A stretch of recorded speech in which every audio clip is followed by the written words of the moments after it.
लेखक फकीरासारखं समाज परिवर्तनाचे योद्धे होते. त्यांच्या चळवळीत आविष्कारांचा आपण आस्वाद घेऊया.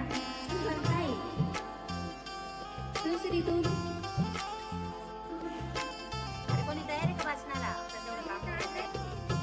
आज मी अण्णाभाऊ साठे यांच्यावर भाषण करीत आहे.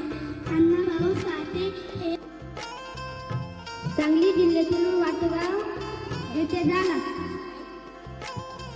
माझा जन्मसिद्धांत आहे. नमस्कार, माझे नाव प्रणाली आहे. आज मी लोकशाही अण्णाभाऊ साठे यांच्याविषयी मनोगत व्यक्त करीत आहे. लोकशाही सन्माननीय व्यासपीठ, वंदनीय गुरुजन वर्ग आणि इथे जमलेल्या माझ्या मित्रमैत्रिणींनो, सर्वांना माझा नमस्कार. माझे नाव आरती आहे. आज दलितांना, कष्टकऱ्यांना, वेदनांना वाटा फोडणे. जय हिंद, जय भारत.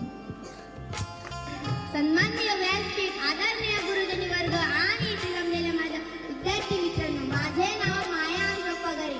आज मी तुमच्यासमोर साहित्यरत्न लोकशाही अण्णाभाऊ साठे यांच्याविषयी बोलणार आहे. त्याची मैना गावाकडे राहिली, माझ्या जीवाची होती या कायली. हे माझी मैना गावाकडे राहिली, माझ्या जीवाची होती या कायली. माझी मैना गावाकडे राहिली, माझ्या जीवाची होती या कायली. आवया गरिबीने ताजा सूट केली आम्हा दोघांची, आवया गरिबीने ताजा सूट केली आम्हा दोघांची. झाली तयारी माझी मुंबईला जाण्याची, वेळ होती त्या भल्या पहाटेची. बांधा बांध झाली भाकर तुकड्याची, मैना कसली मनात आहे, मैना कसली म्हणत नाही असली गालात. हात उंचावून उभी राहिली, माझ्या जीवाची होती या कायली.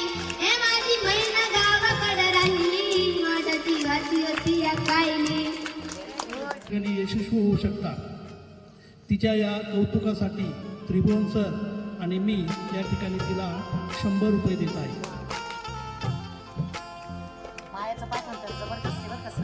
हो, चांगलं. अर्थ काय आहे? ज्यावेळेस आपल्या महाराष्ट्र राज्याची निर्मिती झाली